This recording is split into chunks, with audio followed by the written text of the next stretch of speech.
안녕하세요, 김호준입니다. 지난 월요일 부동산 문제는 어릴 적부터 사유재산과 공동체 윤리라는 별도의 교과를 통해 관점을 만들어줘야 하는 문제라고 얘기한 적이 있습니다.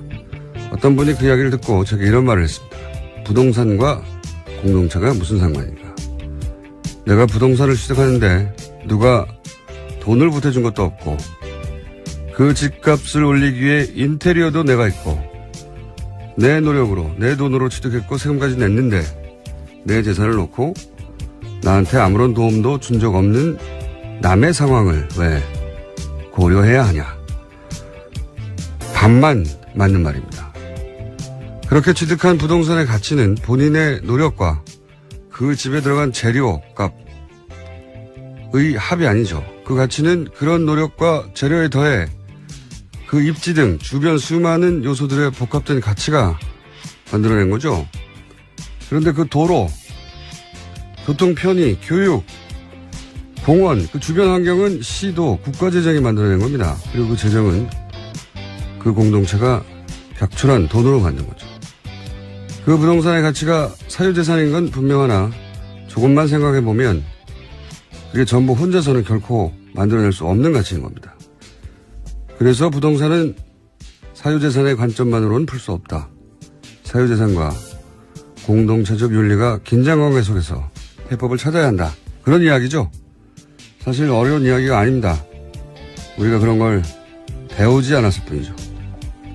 김호준 생각이었습니다.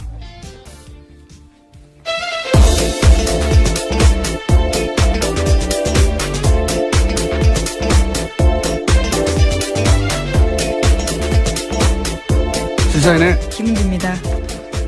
자, 어제 정치적으로 큰 사건 하나, 네. 그리고 또 국정농단에서 큰 사건 하나, 두 가지가. 네, 서초동도 시끄럽고 네. 여의도도 시끄러웠습니다. 아, 좋은 표현이네요. 아, 그런가요? 네. 제가 한 말보다 훨씬 좋은 표현. 시사인 김은지 기자가 점점 방송에 적응해서 방송용 워딩을 훨씬 세련되게 내놓고 있습니다. 자, 첫 번째 뉴스는요. 네, 어제 안철수 전 국민의당 대표가 공식 사과했습니다. 제보 조작 사건이 드러난 지 16일 만인데요. 국민의당 대선 후보로서의 책임을 통감한다라고 밝혔습니다. 입장 발표가 늦어진 건 검찰 수사가 시작된 만큼 사실관계 확인을 하기 위해서였다라고 해명했습니다. 정계 은퇴 가능성을 묻는 질문에는 당을 위해 할 수 있는 일을 깊이 고민하겠다라면서 즉답을 피했습니다. 자, 잠깐 들어보겠습니다. 긴 내용이 아니었기 때문에 압축적으로. 저로서도 충격적인 일이었습니다. 이번 사건에 대한 정치적, 도의적 책임은 전적으로 후보였던 제게 있습니다. 원점에서 제 정치 인생을 돌아보며 자숙과 성찰의 시간을 갖겠습니다. 처음 마음을 되새기며 돌아보고 또 돌아보겠습니다. 핵심 내용은 이 정도 되는 건데, 내용은 그러니까 몰랐다. 예. 그리고 정치적 도의적 책임이니까 법적 책임은 없다는 거고. 좀 길게 쉬겠다는 얘기. 그리고 마지막으로 정치는 계속 하겠다는 얘기죠. 예. 그렇게 요약될 수 있는데,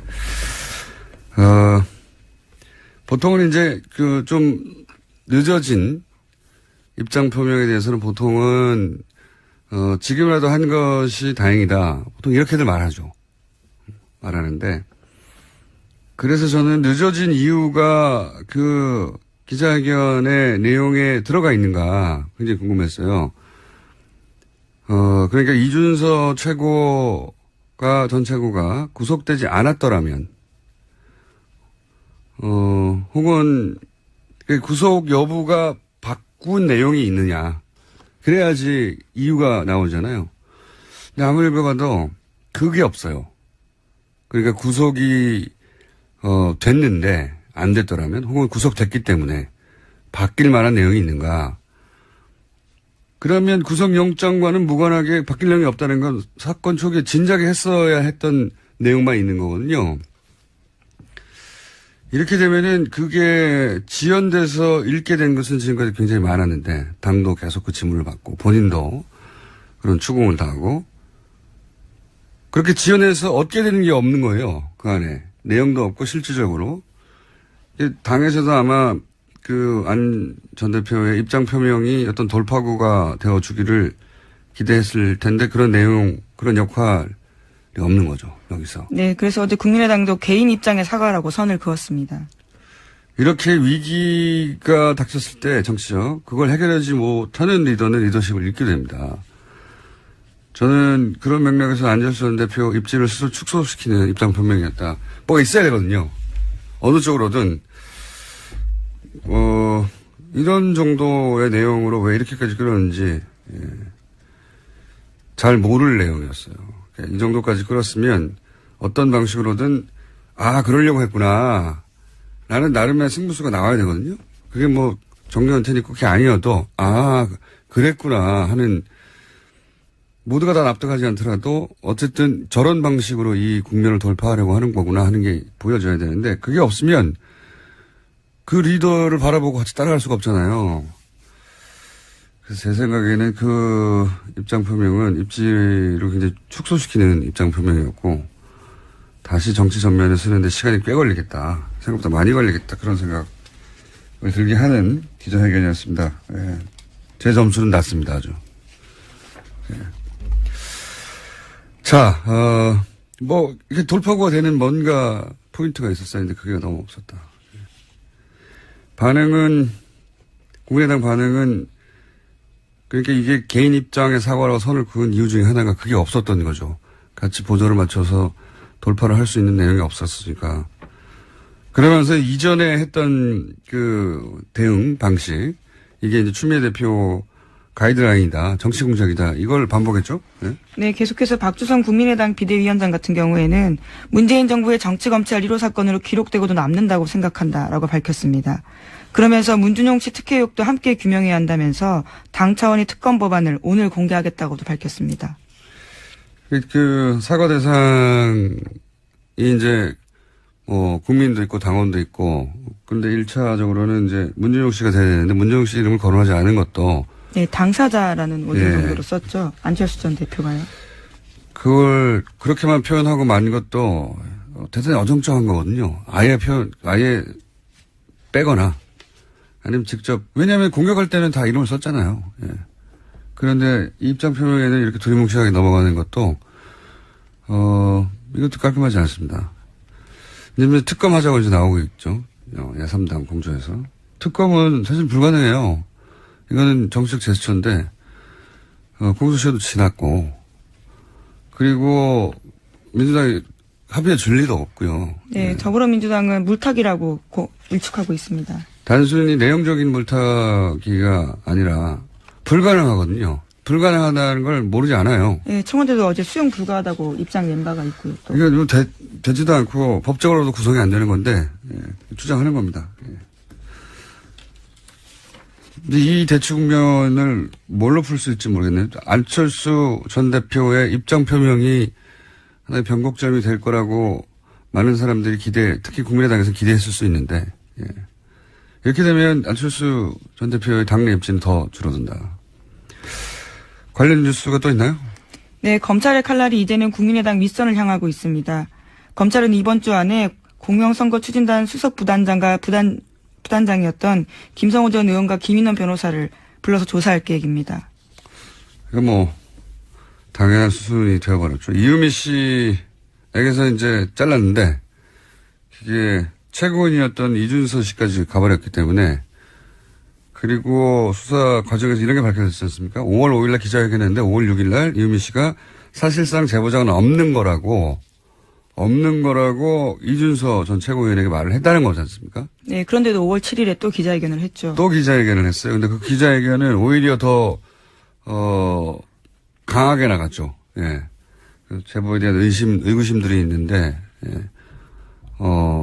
전화 확인, 또 무슨 내용이 있었죠? 복수의 확인 등등의 표현으로 정반대로 나갔는데 어떻게 이렇게 정반대로 나갔냐. 예.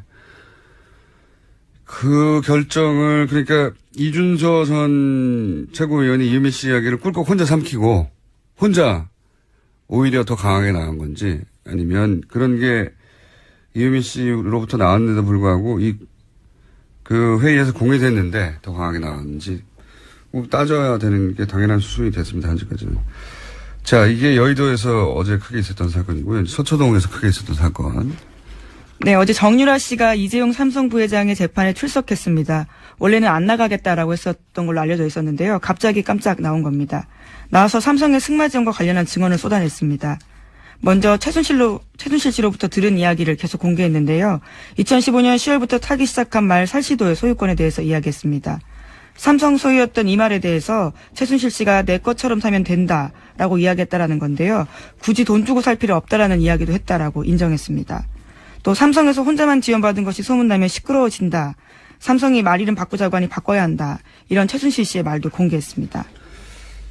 그러니까 이게 최순실 씨 그리고 삼성 이재용 부회장 박근혜 전 대통령이 일관되게 부인했던 것들 여기서 정유라 씨에서는 다 부인된 거예요. 예, 그 말도 네 거야 돈 주고 살 필요가 뭐 있어 네 거야라고. 그리고 삼성에서 혼자만 지원받는다는 사실을 최순실 씨도 알고 정유라 씨도 알고 있었던 것이고. 예. 그리고 여기서 이제 말 스탁은 삼성은 모른다고 했죠. 네, 일관된 입장입니다. 예, 최순실 씨가 혼자 몰래 거죠. 주도했다는 건데 이 정유라 씨의 증언에 따르자면 이게 이제 삼성이 이 제안을 하고 주도했다는 그리고 말 바꾸기 전날 삼성과 최순실 씨가 따로 만났다는 것도 얘기가 들어있어서 전면적인 삼성 입장을 뒤집는 거죠. 네, 수혜 당사자가 거기에 대해서 사실이 아니다라고 이야기한 네. 겁니다. 그리고 뭐 녹취 파일도 있다고 얘기도 했고, 그죠? 네, 증거 삼성 변호인단이 공격하니까요. 자기에게는 전화통화 녹음 파일도 있다라고 제출할 수 있다고도 이야기했습니다. 그러면서 그런 얘기가 나왔지 않습니까? 그 정유라 씨에서 작년 9월 그러니까 국정농단이 시작하는 초기죠, 초기. 네, 한겨레가 첫 보도를 9월 20일에 했거든요. 네. 그리고 말 관련된 보도가 9월 23일에 나왔습니다. 경향신문을 통해서요. 거의 첫 말과 관련된 보도는 경향신문을 통해서 많이 나왔는데 거의 첫 보도입니다, 이게.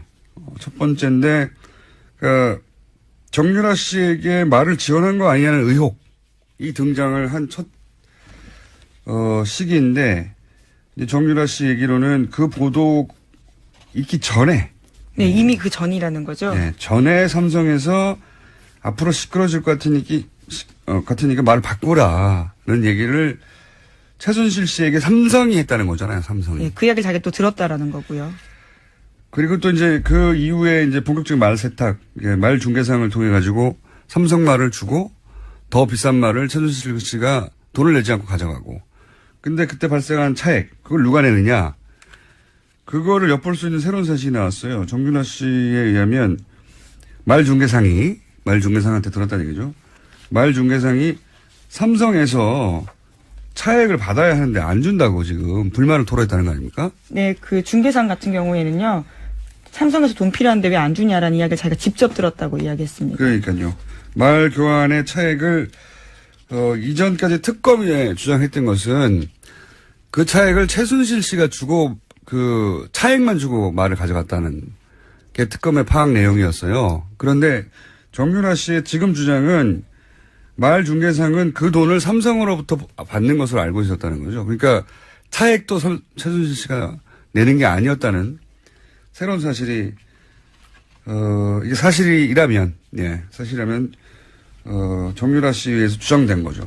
당사자에 의해서. 네. 어제 특검이 이렇게 물었습니다. 삼성이 차액을 안 보내줘서 당사자가 짜증낸 적 있느냐라고 물어보니까 안드레아스, 그러니까 승마 코치이자 말 교환했던 사람이 영어로 삼성 needs to pay me, 그러니까 삼성이 내게 돈을 줘야 한다라고 말했던 기억이 난다라고 이야기했습니다.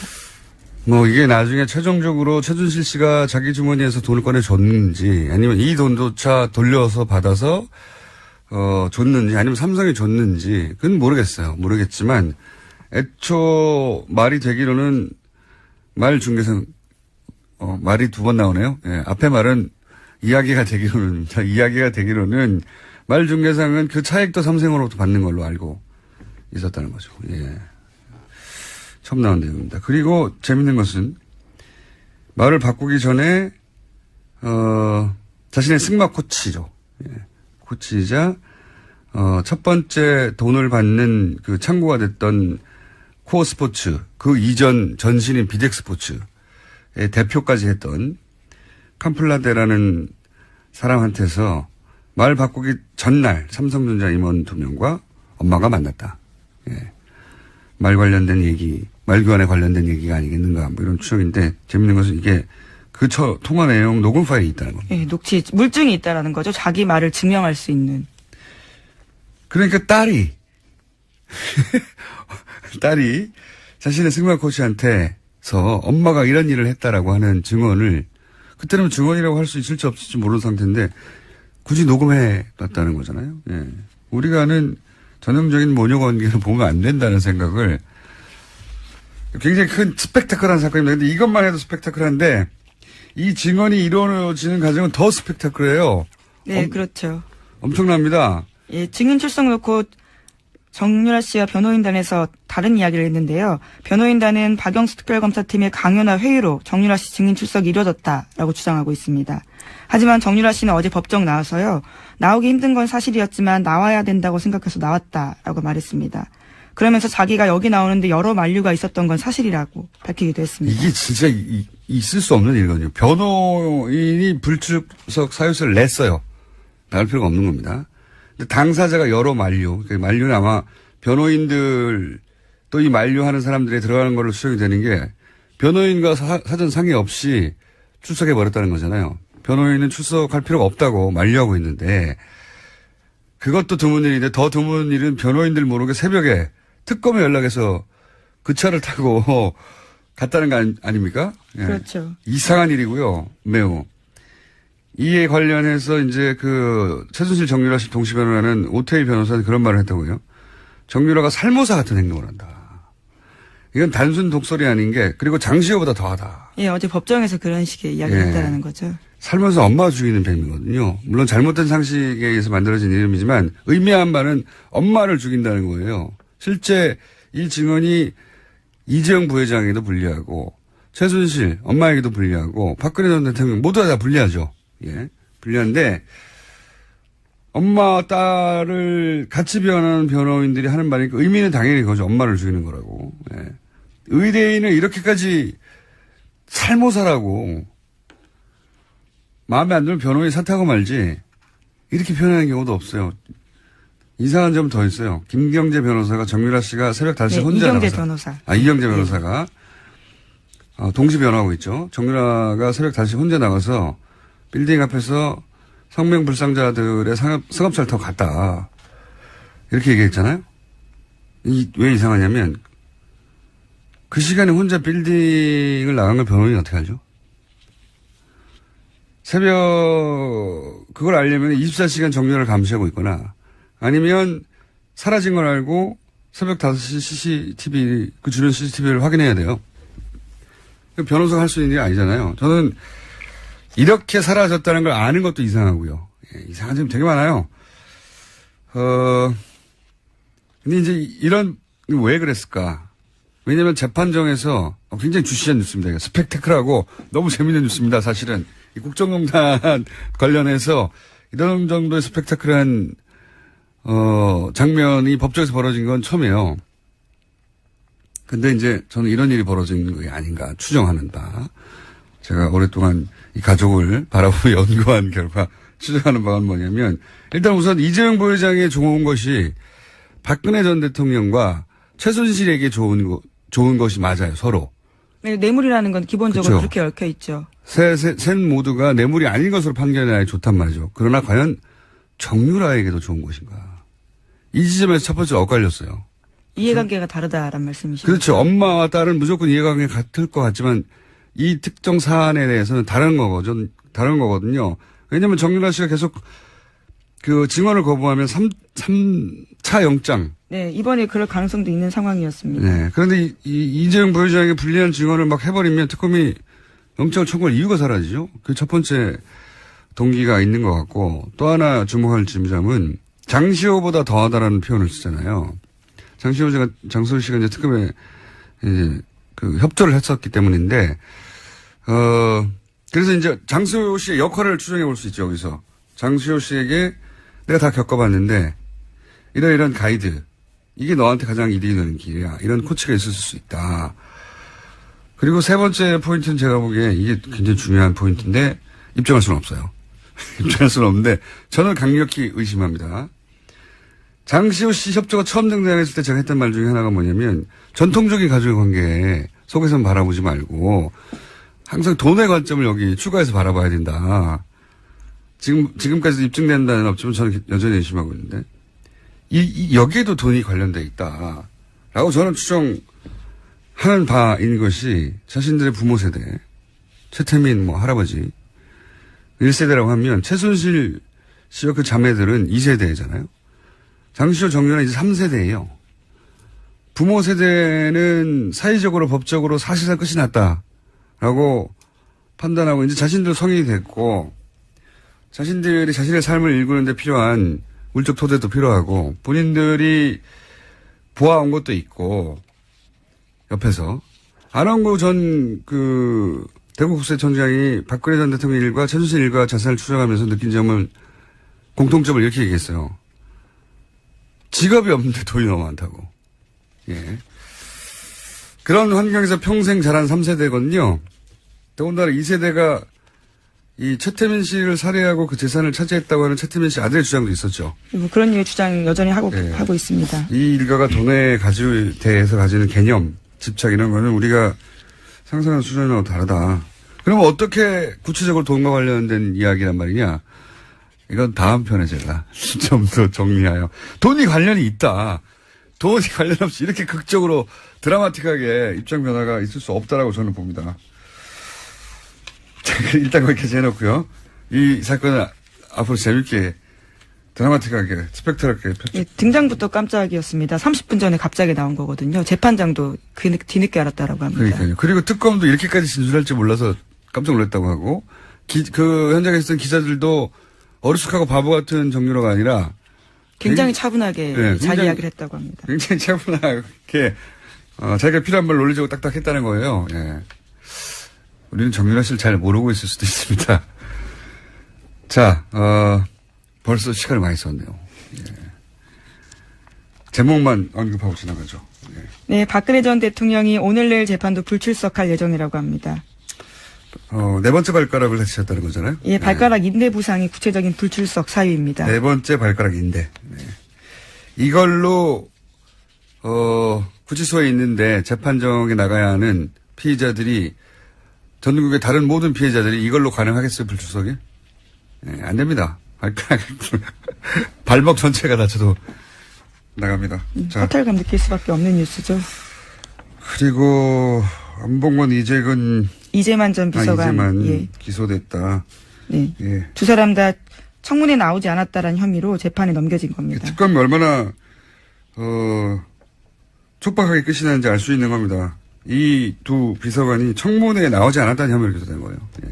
다른 게 아니라. 네. 당시에 사춘기 딸 사생활 침해 우려된다. 이런 식의 이야기를 대면서 나오지 않았었습니다. 자, 제목 하나 읽고 끝냅시다. 예. 네, 트럼프 장남이 러시아에 접촉했다는 이메일이 공개가 돼서 파문이 일고 있습니다.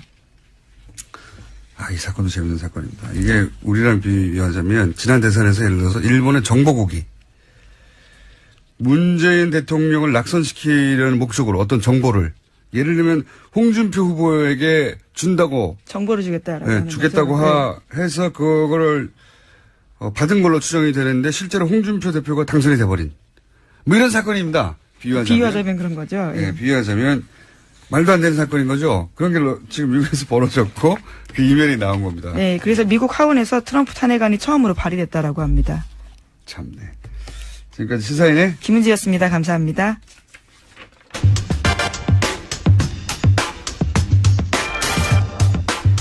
자, 굉장히 오랜만에 방송에 나오시는 분입니다. 그리고 아마도 많은 기자들이 인터뷰나 방송 섭외를 했을 텐데 그동안 전혀 등장하지 않았던 장재원 의원이 나오셨습니다. 안녕하십니까. 안녕하십니까. 반갑습니다. 장재원 의원이 왜 또 안 나오는 사람 불러가지고 그러세요? 저희가 인터뷰를 좀 굉장히 오랫동안 해왔습니다. 네.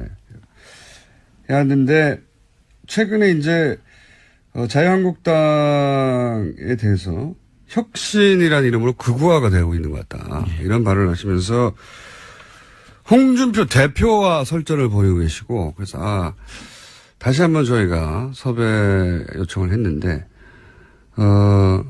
조건을 한 가지로 달고 나오셨어요. 뭐냐면, 좋다. 첫 인터뷰는 뉴스공장에 나가겠는데, 세타령만은, 아니, 노래는 틀지 마세요.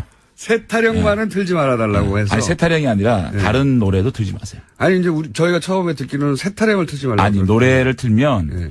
제가 정말 지금 당에서 해야 될 일이 많거든요. 네. 그래서 저희가 이렇게 정치인이 희화화돼 버리면 그것이 딱지가 딱 붙게 되면 힘들어요, 지금.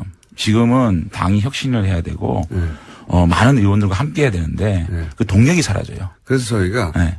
그런 서정적, 그런 세타령 같은 희화되는 아니, 음악 그거 안 말고 돼요. 서정적인 아니, 음악을 안 돼요. 아니, 노래는 틀지 마시고. 잠깐만 들어보시죠. 안 돼요. 그건 안 되고요. 한 번만 들어보시죠. 왜냐하면 그렇게 되면 그 노래가 이제 타이틀곡이 돼요. 타이틀곡이 되면 그 노래에 따라서 제가 희화화된 정치인이 되기 때문에 네. 지금 당에 굉장히 지금 중요한 노선 문제가 있거든요. 네. 당의 정체성 이념 노선은 정말 가장 중요한 겁니다. 이 개혁 과정에서. 그렇기 때문에 그런 것들을 할 수 있도록. 그러면 이렇게 어. 타협을 보죠. 왜냐하면 저희는 이제 묻지 않고 당연히 트는데 요 한 구절만 들어보고 절대 앞으로는 아 근데 한 구절 나가도 네. 이거는 이제 편집이 돼가지고 네. 온 인터넷 공간을 돌기 때문에. 황금박쥐 이런 거 세타령 이런 거 아니거든요. 그거는 네. 오늘은 좀 삼가 주십시오. 그러면 제가 끝날 무렵에 중요한 얘기 다 끝나고 나서 그건 또 의논해 보자고요. 아니 저희도 심혈을 기울여서 준비한 그 등장 음악이기 때문에 이게 세타령이나 또는 뭐 황금박쥐처럼 경박하고 이런 게 아니거든요. 어쨌든 제가 지금 전개되는 서정적이고 가슴에 와닿고 촉촉해지는 음악인데. 어쨌든 저의 각오를 좀 먼저 밝히면요. 잠깐만요. 그 전에 각오 전에 네. 탈당을 결정적으로 왜냐하면 저희는 탈당 마지막 순간까지도 네. 마지막 순간까지도 이게 아니다. 이게 다시 되돌아가야 할지 모른다는 고민을 하셨다는 걸 알고 있어요. 그렇습니다. 네. 최후의 순간까지도 돌아갈 거의 직전까지 가신 것을 알고 있는데 왜 돌아가지 않았는지를 모르겠어요. 왜냐하면 그때부터는 연락이 끊겼기 때문에. 네. 네. 왜? 근데 이제 결국에는. 제가 자유한국당으로 다시 가고 또 간 상황에서 다시 고민한 지점, 그런 지점들을 지금 또 얘기하는 건 좀 부적절하다고 보고요. 그래도 얘기 한번 어쨌든 간에 네. 한번 제가 하세요. 지금까지 저의 결정, 그 자유한국당으로 복당한 결정에 대해서 지금까지 전개되는 상황을 보게 되면 제 정치 인생뿐만 아니고 제 삶 전체에서 가장 잘못된 결정을 했다라고 생각을 합니다. 자유한국당에 들어간 것이. 그렇습니다. 지금까지는 그래요. 네, 지금까지는 그런데 다만 후회하는 정도가 아니라 그렇습니다. 정치 인생 전체에서 그렇습니다. 정치를 떠나서 인생 전체에서 오점이라고 생각을 해요. 잘못된 결정이었다고. 그런데 근데 마지막 순간에 왜 그렇게 했는지 나중에 제가 다시 네, 여쭤볼게요. 그런데 네. 그러한 결정이 보수 대통합이라든지 또는 보수 개혁이라는 결론을 도출한다면 다행이고요. 결과적으로 다행이고요. 네. 그것이 안 된다 그러면 저는 그 결정에 대한 정치적 저는 책임을 질 겁니다. 그런 각오로 있습니다. 그런 얘기는 이제 국회의원 그만하고. 글쎄 이제 그거에 대해서는 안철수 대표도 대충 얘기했는데 저는 이게 더 수위가 높지 않나요? 어쨌든 우리 지역 주민들한테 피해가 진 방향에서 네. 불출마합니까? 만약에 보수 대통합 혹은 네. 이 보수가 잘못된 방향으로 가고 있다라는 확인, 네. 확신이 들면 저는 정치적 결단을 할 겁니다. 그러니까 바른정당과 어떤 형식으로도 대통합을 이뤄내지 못하거나. 이게 통합이든 소통합이든 간에 네, 이뤄내지 못하거나. 보수가 통합을 해서 함께 가는 기반을 마련하고 또 보수가 합리적 보수 또 개혁적 보수의 모습으로 일정 부분 전혀 가망성이 없다. 내 결정은 정말 그야말로 이거는 참혹한 결정이었다고 결심이 드는 순간 그것이 시기에 관계없이 저는 정치적 결단을 할 것이고 그것은 단 우리 지역 주민 저를 무소속으로 뽑아준 우리 지역 주민한테 피해를 안 줘야 된다. 그 사이에서 제가 정치적 결단을 할 것이고 피해를 안 줘야 되는 그런 제가 그 어떤 결심을 가지고 결기를 가지고 임하고 있다는 말씀을 드립니다. 구체적으로 그럼 불출마를 할 수 있다는 얘기인가요? 그래서 그거까지는 어떤 방식이 될지 그 책임이 어떤 방식이 될지는 네. 안철수 대표도 대충 뭉개고 갔는데 이 정도 안철수 얘기하면 대표는 이제 내려놓을 대표도 없고 사퇴할 의원직도 없잖아요. 근데 의원님은 사퇴 의원직도 있고. 그런가요? 예. 안철수 대표가 내려놓을 게 더 많지 않나요? 내려놓으려고 해도. 그러니까 제가 국회의원 그만두는 것보다 안철수 대표가 정기 은퇴한 게 더 큰 뉴스 아닌가요? 그렇긴 하죠. 그렇죠. 그렇긴 한데. 그러니까. 본인 의원님은 내려놓으실 게 있긴 있잖아요. 의원직. 그런가요? 예. 근데 그렇게 무책임하게 내려놓으면 지역 주민들을 대신할 수 있는 어떤 네. 이런 게 없기 때문에 그 민의는 또 받들어야 되니까 고민하겠습니다. 그러면 예를 들어 탈당하고 나서 무소속으로 남다든가. 하여튼 여러 가지로 제가 그 정치적 결정을 하려고 합니다. 정치적 결단. 자, 어쨌든 각오는 이겁니다. 대통합 후회하지만 이미 벌어진 일이고 그렇다면 이 상황에서 내가 바른정당과 자유한국당의 어떤 방식으로든 보수가 통합하는 길을 열거나 아니면 자유한국당이 이 길로 가는 건 아닌데 내 힘으로 막을 수 없다는 게 확인되거나 그러면 정치적 결단을 하겠다. 그러니까 그게 같은 맥락이에요. 네. 그러니까 보수 통합이라는 부분하고 우리 당이 자유한국당이 개혁 정당으로 개혁적인 모습으로 변한다는 건 같은 거거든요. 왜냐하면 자유한국당이 지금의 모습으로는 바른정당이 절대 통합 안 합니다. 네. 그러니까 자유한국당이 먼저 바른정당이 흔쾌히 함께할 수 있도록 하는 게 우선이잖아요. 그렇게 되면 저는 풀리고 저는 그런 바탕을 만든 결정이었다면 제가 정치를 더 할 수 있겠지만 이런 상황으로 가가지고 제가 지금까지 해왔던 노선, 지금까지 보여줬던 국민들에 대한 모습들하고 전면 부정되는 거기 때문에 제가 스스로 정치 결단을 안 하더라도 저는 선거에서 심판받겠죠. 그 3년이 남았지 않습니까? 그러니까 그런 결단을 생명이 3년이나 연장되는데.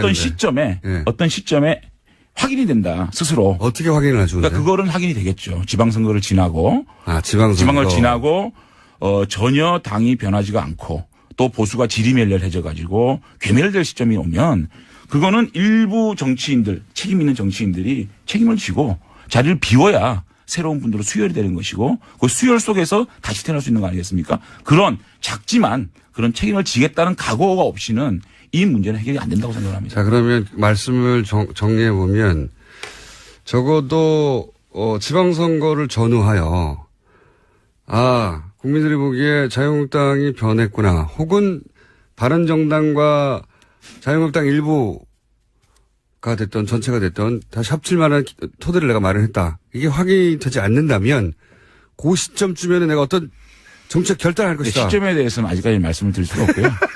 네. 하여튼 각오는 그렇다. 그렇습니다. 예. 그것이 3년 후에 있는 총선 때까지 지속되지는 않을 것이다. 어떤 그 중간에 내 결단이 있을 수 있다. 그것은 국민들이 도저히 우리 보수 진영이 가망성이 없다고 생각하면 많은 분들이 책임져야 될 그 겁니다. 지표가 뭡니까? 여론조사입니까? 아니면 본인에게 오는 문자에 씁니까? 지표. 그거는 일반적인 상식에서 보편적인 상식에서 바라보면 될 겁니다. 그래도 그 상식은 뭐 해석 나름이라 예. 아직 그 정도의 결기를 가지고 그 결기가 구체적으로 그래서 지금 많은 의원들이 필요합니다. 저 혼자 이 문제는 해결할 수가 없고 일단 그 탄핵 부분에 대한 분명한 어떤 그 해석 이런 것들이 먼저 필요할 것 같고요. 그런 것들을 단계적으로 해 나가야 된다고 봅니다. 자, 그러면 그 안에서 바른정당과 함께 했던 사람들이 그때 가졌던 생각, 그거를 지금 자유한국당 내에서 구현해 보고 싶으신 건데, 이제 이왕 아시니까. 지금 최근에 이제 자유한국당의 이제 혁신위원장이라고 오신 분, 유석춘 교수 위원장에 대해서, 당이 혁신한 이름으로 극우화되는 것 같다고 표현하셨잖아요. 예. 이게 어떤 의미입니까? 제가 그 페이스북에 그걸 올렸을 때 홍준표 대표께서 이 극우의 개념을 다시 한번 보고 비판하라 이렇게 말씀하셨잖아요. 네. 그러면서 어저께 대변인 논평 나온 거 보니까 극우의 개념을 말씀하시더라고요. 네. 뭐 이탈리아의 무솔리니 예. 또 파시즘, 네. 극단적인 인종주의, 폭력 이런 얘기 하시는데 일반적인 우리가 극우라 그러면 네. 우측에 있는 분들 중에서 가장 우측에 있는 분을 일반적으로 극우라 그러잖아요. 일반론으로 가게 되면. 그럼 현대사회에서 폭력이 있을 수가 있나요? 감옥에 가야죠. 그렇기 때문에 노선이 가장 오른쪽에 있는 사람을 극우라 보면 그게 전체주의고 국가주의고 안보 측면에서 좀 강한 강경 노선, 강한 일변도 이런 것들 이런 분들을 극우라 그러잖아요. 그런데 유석춘 위원장 같은 경우에는 유신 부분에 있어서 국가의 위기를 극복하기 위한 수단이었다. 이렇게 얘기하는 것들이잖아요. 그게 가장 어떻게 보면 국가들 위기를 이 표명함으로 인해서 개인적인 인권을 억제는 이런 것들을 미화하는 것이 극우죠. 독재를 위한 거죠. 사실. 그리고 북한 문제를 선제적으로 타격할 수 있다. 그럼 무력 통일도 하자는 얘기인지 이게 극우잖아요. 결국은 제가 볼 때는 이런 것들을 극우로 저는 칭했다는 말씀을 드리고 결국은 제일 중요한 게 보수의 위기가 어떻게 왜 왔습니까? 탄핵 때문에 왔습니까? 국정농단 때문에 왔습니까? 국정농단 때문에 온 거 아닙니까? 이것에 대해서 정치 보복이다. 그럼 그건 누가 보복을 했죠? 정치 보복을? 국민들이 한 겁니까? 그래서 3분의 2 국회의원들이 탄핵 소추를 발의하고 또 만장일치 헌법재판소의 결정을 무시하는 이런 사고가 만약에 우리 자유한국당의 개혁의 방향이라 그러면은 제가 가장 먼저 청산 대상이 돼야 된다고 생각한다는 제가 말씀을 드린 겁니다. 그리고 이런 말씀도 하셨어요. 류석춘 교수. 본인이 태극기 집회에 참석을 하였고 태극기 집회는 의병이었다라고 표현했어요. 의병. 예, 태극기 집회가 의병이면 촛불 집회는 오랑캐가 되는 겁니다. 저희는 저희의 개혁의 시작은 예. 탄핵에 대한 인정부터 해야 되는 겁니다. 지금 우리 자유한국당이 가장 쉬운 방법이 태극기 집회 논리를 가지고 그분들을 결집시키는 것이 가장 쉬운 방법입니다. 그거를 하고 있죠. 그러니까 지금. 예. 그런 것들을 아깝고 아쉽고 힘들지만 그것을 잘라내지 못하면 우리 자유한국당은 거기서 가치는 15% 20% 정도에서 끝난다. 그래서 저는 그런데 이미 유석춘 위원장이 혁신을 하려고 들어왔는데 그분이 그런 생각을 하는 분이면 이미 명백해진 거 아닙니까? 보겠다는 거는 네. 앞으로 혁신위원회 임명 그리고 자신의 그러한 사상이나 노선 이념을 자신의 개인적인 생각이라고 말씀하셨거든요. 그렇기 때문에 개인의 이념이나 사상이나 역사인식을 당의 당헌당규나 정강정책에 반영되면 안 된다는 게 제 주장이고요. 혁신위원회 임명과 혁신의 하는 과정을 지켜보겠다는 것이고요. 제가 말씀드리는 혁신의 가장 시작은 뭐냐. 제가 가장 주장하는 거는 지난 9년간 대한민국의 국민들이 우리 보수에 얼마나 많은 표를 주고 얼마나 많은 도움을 주셨습니까? 그런데 지난 9년 동안 우리 보수가 정권을 잡아가지고 양극화가 해소됐습니까? 일자리가 많아졌습니까? 외교를 잘했습니까? 안보를 잘했습니까? 아무것도 잘못했잖아요. 그렇기 때문에 국민들은 정권을 바꾼 겁니다. 이 민심을 철저하게 9년간 우리가 정책적으로 정치적으로 또 권력을 운영하는 데 있어서 뭘 잘못했는지 먼저 이것을 백서로 만들어서 국민 앞에 반성하는 것이 먼저다. 그거를 실천하지 않고 우리 9년간 보수 정권이 국민 앞에 잘못한 것 이거 자복하고 반성하고 그거를 낱낱이 우리가 그거를 국민한테 보고하지 않으면 혁신의 시작이 되지 않는다. 저는 이렇게 주장하는 겁니다. 그런데 개인적인 생각이라고 했지만 개인적인 생각과 다른 일을 하라고 어떤 분을 모셔오지는 않잖아요. 다만 이미 시작된 거 아닌가요? 물론 예. 그래서 제가 우려를 표한 거고요. 네. 가장 중요한 게 역사인식, 유신이라든지 대북 문제라든지 이런 걸 바라보는 인식과 또 가장 중요한 탄핵. 그 문제는 뭐냐면 지금까지 우리 보수 정당이 산업화 보수가 있었고요. 그다음 민주화 보수가 있었잖아요. 그런데 지금 산업화 보수는 보수보다는 민주화 보수가 그동안 한나라당, 새누리당 이끌어온 건 사실이거든요. YS의 어떤 정신을 좀 많이 이어받은 부분인데 지금 다시 산업화 보수로 회귀하려고 하는 모습인 겁니다. 박정희 시대로. 예. 이런 것들을 우리가 어떻게 규정할 것이냐는 부분하고 최근에 있었던 탄핵 이것이 보수의 계매를 가지고 오는 또 국정농단이 보수의 계매를 가지고 오는 가장 터닝 포인트인데 이것을 어떻게 규정할 것이냐. 이것이 가장 중요한 포인트거든요. 자, 위원장이 이렇게 임명된 거에 대해서 제가 강한 입장표명을 했습니다. 자, 그럼 앞으로 혁신위원들이 어떻게 구성될 것이냐, 또 혁신위가 어떻게 구성될 것이냐, 그런 것들을 어떤 결정을 할 것이냐. 의원총회에서 얘기하고 만약에 유신에 대한 역사적인 판단, 또 이 국정농단에 대한 역사 판단을 당이 잘못 판단한다 그러면은 그거는 노선 투쟁을 할 수밖에 없는 상황 아니겠습니까? 혹시 이렇게 강하게 부딪혀가지고 출당 당하시려는 계획 아니에요, 혹시? 글쎄요, 그게 이제 그렇게 되면 결국은 청산 대상이 되겠죠. 그러니까. 네. 나를 청산시킬 사람이 왔다. 이렇게 해서 출당당해야 되겠다. 그런 다음에 바른정당이 나를 주석하라. 이런 혹시 계획이 아니신가? 아니, 그러니까 첫째는 저는 이제 보수 혁신의 이제 그 단계를 첫째는 우리가 반성 백서 9년간의 우리 보수 정권이 잘못했던 거 반성 백서를 내서 국민 앞에 보고를 드려야 되고요. 두 번째는 당내 혁신. 당내 혁신은 당무감사를 통해서 인적 청산. 세 번째는 보수 대통합. 네 번째 우리가 이제 할 수 있는 일이 여당에 대한 감시. 사실은 지금은요, 우리가 문재인 정권을 아무리 얘기를 해도 너나 잘해라 그러거든요.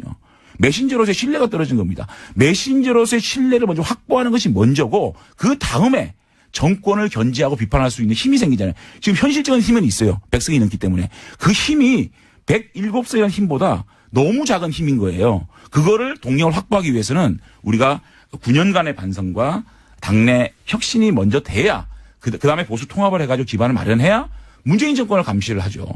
문재인 정권이 잘못된 부분을 감시하지 못하는 야당이 필요 없지 않습니까? 그런 것들을 하기 위한 단계 저는 이렇게 제시를 하는 겁니다. 그러니까 이게 미필적 고의한 출당을 다 하시려는 어떤 치밀한 계획하에 지금 출당은 다 해왔자 제가 어디 가겠습니까? 그냥 낭인되는 거죠. 그럼 장재현 의원님과 비슷한 문제의식을 가진 분들이 당내에 있습니까? 저는 많다고 봅니다. 결국은 탄핵이라는 부분을. 많다고 본다는 것은 짐작이시잖아요. 그 표현은. 아, 그렇죠. 직접- 이번에 유석춘 위원장이 임명되고 난 이후에 많은 분들을 만났고 또 많은 분들과 통화를 했고 많은 분과 교감을 했습니다. 만약에 탄핵 부분에 대해서 규정이 정치 보복이었다는 규정이 되어진다면 이미 말은 그렇게 나왔는데요. 아니요. 그거는 개인적인 의견이겠다고 규정을 했기 때문에 된다면 지금 5, 60명에 달하는 자유한국당의 탄핵 찬성파들이 있습니다. 네. 이분들과 그룹핑이 되겠죠. 그분들과 바른정당이 합쳐질 수도 있다. 아니 그렇게는 보기 힘들고요. 어쨌든 보수 대통합을 해야 된다. 그렇기 때문에 그러한 국정농단에 대한 우리의 반성을 기반으로 하고 또 그런 역사인식들을 바로 잡아가는 과정이 필요하다. 그런 것들이 제가 노선투쟁이라고 알겠습니다. 생각합니다. 노선투쟁을 하시겠다는 의지가 충만하고 그게 정말 명백히 실패한다는 게 확인되면 나는 이제 책임을 지겠다 정치요. 그런 말씀이신데 그럼 노선투쟁을 같이 할 사람 새도 있어야 되고 예. 그런데 지금 홍준표 대표는 당대표가 됐음에도 이 정우택 원내대표 이쪽 노선 당대표가 됐는데도 이쪽이 밀리는 듯한 양상이에요. 저는 홍준표 혼자서, 대표께서 예. 그 탈당하기 전날 심야 회동에서 예. 세 가지 말씀하셨어요. 첫째는 자신이 하고자 하는 정부는 박근혜 정부의 2기가 아니다. 홍준표 정부다. 두 번째는 바른정당의 선수들이 다 있다. 여러분들이 와서 도와주면 보수 정권을 만들 수가 있겠다. 세 번째는 여러분들이 하고자 하는 보수개혁 나랑 함께하자. 이런 세 가지 말씀을 하셨거든요. 그 부분에 대해서 홍준표 대표님께 어떤 뜻이었는지 다시 한번 여쭤볼 생각입니다. 홍준표 대표하고 어떤 의미에서 같은 편이 될 수 있는 상황 아닙니까? 그렇게 가면 편하죠. 예. 저희 입장에서는 사실은 홍준표 대표께서 당 어떤 그 내부의 지지 세력이 없는 상황에서 저희들이 함께 한다 그러면 정말 편한 길을 갈 수 그런 있겠죠. 제안을 안 해보셨어요, 홍준표 대표한테? 근데 그런 것들이 지금 어떤 의미가 있을까? 그래도 혼자 하는 것보다 당대표 손을 잡는 게 낫지 않습니까? 그래서 예. 대표님께 지금 제가 독대를 한번 신청을 할 생각입니다. 아, 이 방송을 통해서 하시는 겁니까, 지금? 아니, 제가 여러 요소로 말씀을 드리고 있습니다. 같은 당에 있는데 그냥 쭉 들어가서 만나면 되는 거 아니에요? 그렇겠죠. 예. 그러니까, 그걸 결심까지 하실 일은 아니, 아니에요. 결심은 아니고요. 어쨌든 제가 한번 터놓고 네. 말씀드릴 기회를 가지려고 합니다. 나오신 김에 이제 앞으로 저희 방송에 자주 나와서 욕 문자도 많이 받으시고 그러면 좋겠고요. 바른정당에 남아있는 분들에게 혹시 하고 싶은 얘기는 없으세요? 일단은 그렇게 황영철 선배한테 제가 여러 번 말씀을 드렸어요. 내가 형님하고 같이 돌아가지 못해서 미안하고 또 형님이 외롭게 돌아가는 데 대해서 참 가슴이 아프다라는 말씀을 드렸고 어쨌든 제가 바른정당과 함께 할 수 있는 그런 마중물 역할을 제가 하겠습니다. 형님은 거기서 왜 못 돌아가신 거예요? 거의 돌아가실 뻔 했잖아요. 예. 결정적으로 가족입니까? 동지들입니까? 환경입니까? 뭡니까? 카테고리가? 결정적으로 못 돌아가. 제가 사실은 이제 탈당 기자회견하고 한 밤에 문자를 받았어요. 문자를 받았는데 고등학생인지 의원님을 정말 좋아했는데 실망이다, 뭐 그런 거. 실망이다. 뭐 그런 여러 가지 문자를 받고 영철이한테 전화를 했어요. 황영철 선배한테. 형님, 우리는 아니지 않느냐. 우리가 이렇게 국민들한테 실망을 드리고 어떻게 정치를 하겠냐. 나도 그렇게 생각한다. 내일 자기는 기자회견 하겠다. 그래 놓고 본인은 왜 다시 갔냐고요. 아니, 그래서 이제 그거는 제가 좀 이따 말씀을 드릴게요. 언제요? 예, 제가. 다음 주요? 또 나오라고요? 예. 아니, 이제 기왕 이 길로 들어섰는데, 예. 제가 보기에는, 기록을 깰 수 있지 않을까. 다시 김성태 의원이 세웠던 기록이 있는데 네. 그것만큼은 안 돼도 어쨌든 지금 막 옵니까? 이게 예상보다는 적게 와요. 네. 지금 굉장히 잘하셨다는 거죠. 아, 그래요? 예. 아니, 근데 저는, 제가 정직하게 얘기를 해서 이렇게 사랑을 받고 있는 정치인인지 몰랐어요. 아, 정말 제가 이거 오바가 아니고요. 저는 사실은 솔직히 말하면 제일 먼저 김성태 선배가 욕을 제일 많이 먹을 줄 알았고, 네. 그 다음에는 권성동 의원인 줄 알았는데, 네. 실검이 제가 1위더라고요. 네. 그래서 저한테 비난이 제일 많이 쏟아지더라고요. 그래서, 내가. 서정적으로 끝내보겠습니다. 네. 서정적으로. 그러니까 제가, 이렇게 그동안 많은 관심을 받아주셨는데, 제가 이렇게 실망을 드렸구나라는 마음을 가지고, 앞으로 좀 더 결기 있고, 좋은 모습으로 점치를 해야 되겠다, 이 생각을 합니다.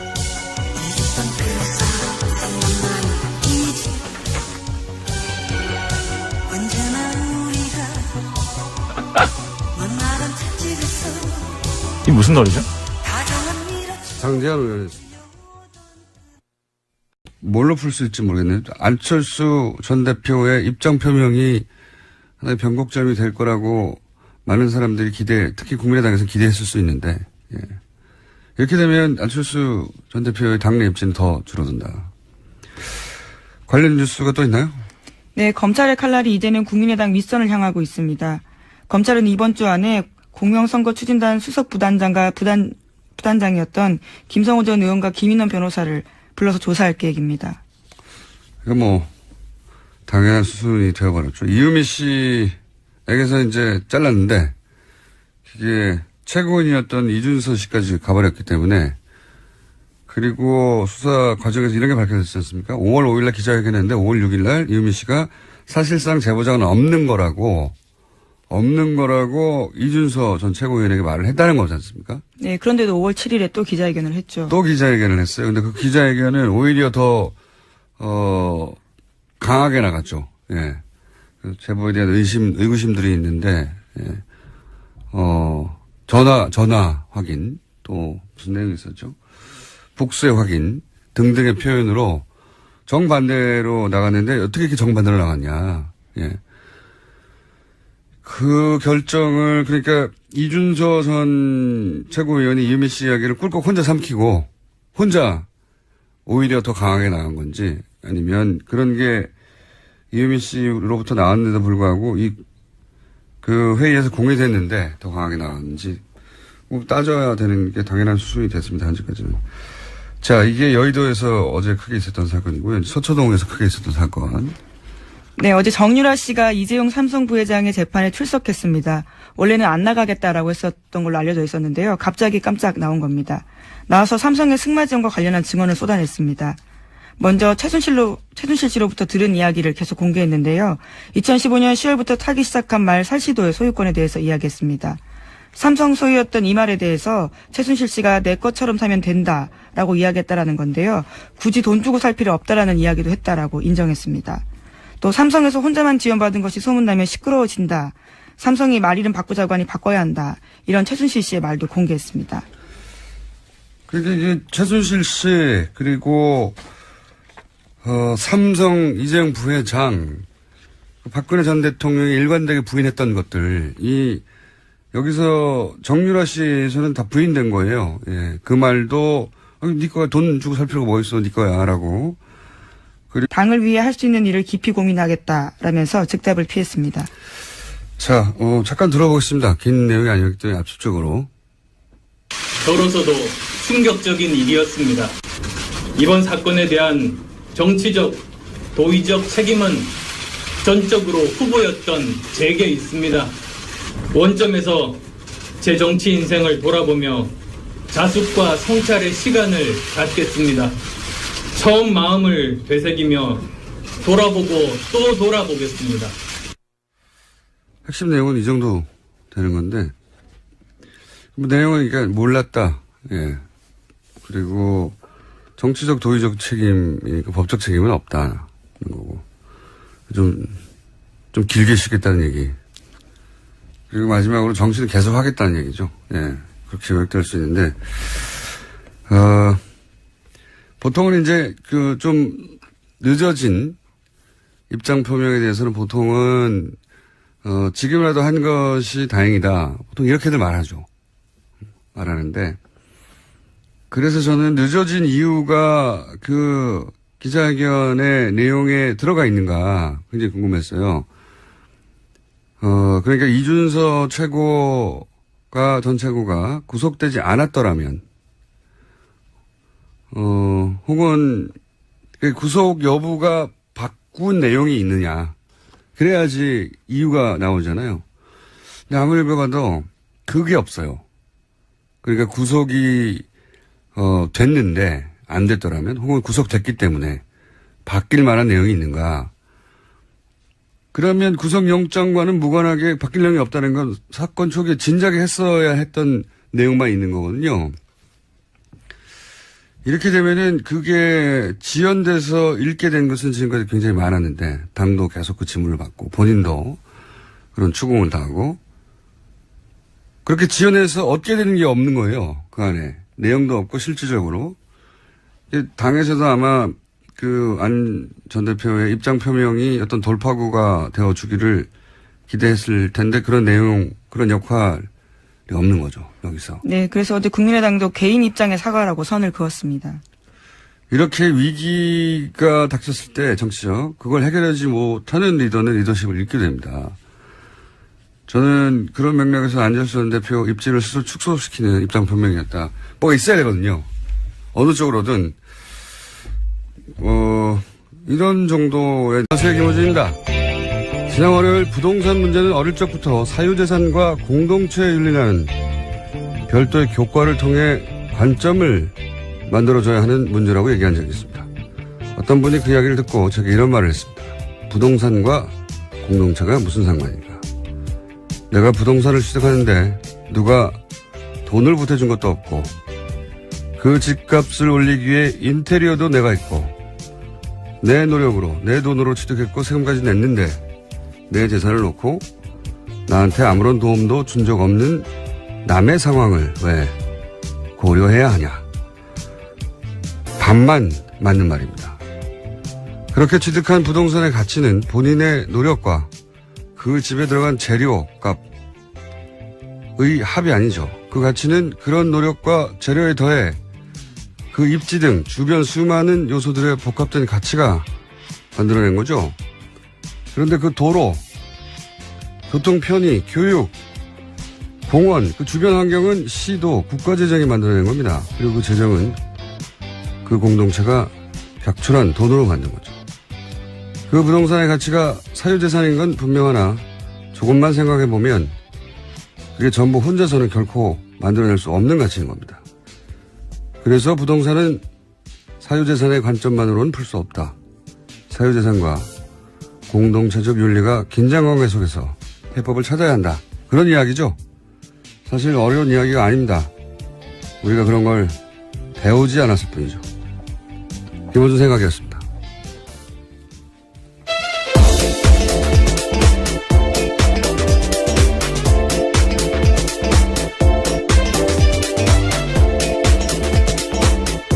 시사인의 김은지입니다. 자, 어제 정치적으로 큰 사건 하나, 네. 그리고 또 국정농단에서 큰 사건 하나, 두 가지가. 네, 서초동도 시끄러웠고 네. 여의도도 시끄러웠습니다. 아, 좋은 표현이네요. 아, 그런가요? 네. 제가 한 말보다 훨씬 좋은 표현.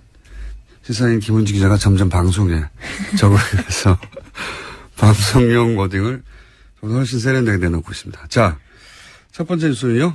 네, 어제 안철수 전 국민의당 대표가 공식 사과했습니다. 제보 조작 사건이 드러난 지 16일 만인데요. 국민의당 대선 후보로서의 책임을 통감한다라고 밝혔습니다. 입장 발표가 늦어진 건 검찰 수사가 시작된 만큼 사실관계 확인을 하기 위해서였다라고 해명했습니다. 정계 은퇴 가능성을 묻는 질문에는 내용으로 왜 이렇게까지 끌었는지 잘 모를 내용이었어요. 이 정도까지 끌었으면 어떤 방식으로든 아 그러려고 했구나 라는 나름의 승부수가 나와야 되거든요. 그게 뭐 정계 은퇴니 그게 아니어도 아 그랬구나 하는 모두가 다 납득하지 않더라도 어쨌든 저런 방식으로 이 국면을 돌파하려고 하는 거구나 하는 게 보여져야 되는데 그게 없으면 그 리더를 바라보고 같이 따라갈 수가 없잖아요. 그래서 제 생각에는 그 입장 표명은 입지를 굉장히 축소시키는 입장 표명이었고, 다시 정치 전면에 서는데 시간이 꽤 걸리겠다. 생각보다 많이 걸리겠다. 그런 생각을 들게 하는 기자회견이었습니다. 예. 제 점수는 낮습니다, 아주. 예. 자, 이게 돌파구가 되는 뭔가 포인트가 있었었는데 그게 너무 없었다. 반응은, 국민의당 반응은, 그러니까 이게 개인 입장의 사과라고 선을 그은 이유 중에 하나가 그게 없었던 거죠. 같이 보조를 맞춰서 돌파를 할 수 있는 내용이 없었으니까.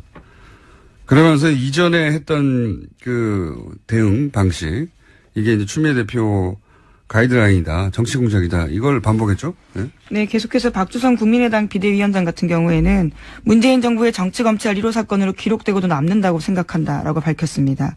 그러면서 문준용 씨 특혜 의혹도 함께 규명해야 한다면서 당 차원의 특검 법안을 오늘 공개하겠다고도 밝혔습니다.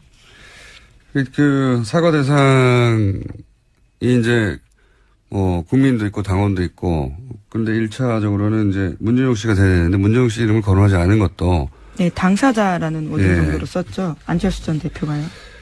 그걸 그렇게만 표현하고 만 것도 대단히 어정쩡한 거거든요. 아예 빼거나 아니면 직접, 왜냐하면 공격할 때는 다 이름을 썼잖아요. 예. 그런데 이 입장 표명에는 이렇게 두리뭉실하게 넘어가는 것도 이것도 깔끔하지 않습니다. 이제 특검 하자고 이제 나오고 있죠. 야3당 공조에서. 특검은 사실 불가능해요.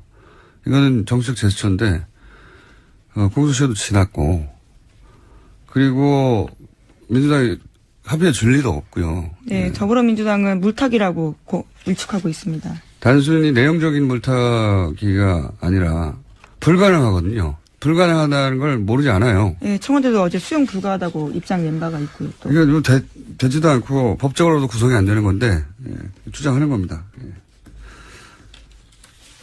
근데 이 대치 국면을, 그리고 삼성에서 혼자만 지원받는다는 사실을 최순실 씨도 알고 정유라 씨도 알고 있었던 것이고, 그리고 여기서 이제 말스탁은 삼성은 모른다고 했죠. 네, 일관된 입장입니다. 최순실 씨가 혼자 몰래 거죠. 주도했다는 건데, 이 정유라 씨의 증언에 따르자면 이게 이제 삼성이 이 제안을 하고 주도했다는, 그리고 말 바꾸기 전날 삼성과 최순실 씨가 따로 만났다는 것도 얘기가 들어있어서 전면적인 삼성 입장을 뒤집는 거죠. 네, 수혜 당사자가 거기에 대해서 사실이 아니다라고 이야기한 겁니다. 그리고 녹취 파일도 있다고 얘기도 했고, 그죠? 네, 증거 삼성 변호인단이 공격하니까요. 자기에게는 전화통화 녹음 파일도 있다라고 제출할 수 있다고도 이야기했습니다. 그러면서 그런 얘기가 나왔지 않습니까? 그 정유라 씨에서 작년 9월, 그러니까 국정농단이 시작하는 초기죠, 초기. 네, 한겨레가 첫 보도를 9월 20일에 했거든요. 네. 그리고 말 관련된 보도가 9월 23일에 나왔습니다. 경향신문을 통해서요. 거의 말과 관련된 보도는 경향신문을 통해서 많이 나왔는데, 거의 첫 보도입니다, 이게. 첫 번째인데, 정유라 씨에게 말을 지원한 거 아니냐는 의혹이 등장을 한 첫 시기인데, 정유라 씨 얘기로는 그 보도 있기 전에, 네, 이미 그 전이라는 거죠. 네, 전에 삼성에서 앞으로 시끄러질 것 같으니까 말을 바꾸라는 얘기를 최순실 씨에게 삼성이 했다는 거잖아요, 삼성이. 네, 그 이야기를 자기가 또 들었다라는 거고요. 그리고 또 이제 그 이후에 이제 본격적인 말 세탁, 말 중개상을 통해 가지고 삼성 말을 주고 더 비싼 말을 최순실 씨가 돈을 내지 않고 가져가고. 근데 그때 발생한 차액, 그걸 누가 내느냐? 그거를 엿볼 수 있는 새로운 사실이 나왔어요. 정유라 씨에 의하면 말 중개상한테 들었다는 얘기죠. 말 중개상이 삼성에서 차액을 받아야 하는데 안 준다고 지금 불만을 토로했다는 거 아닙니까? 네, 그 중개상 같은 경우에는요. 삼성에서 돈 필요한데 왜 안 주냐라는 이야기를 자기가 직접 들었다고 이야기했습니다. 그러니까요. 말 교환의 차액을 이전까지 특검에 주장했던 것은 그 차액을 최순실 씨가 주고 그 차액만 주고 말을 가져갔다는 게 특검의 파악 내용이었어요. 그런데 정유라 씨의 지금 주장은 말 중개상은 그 돈을 삼성으로부터 받는 것으로 알고 있었다는 거죠. 그러니까 차액도 최순실 씨가 내는 게 아니었다는 새로운 사실이 이게 사실이라면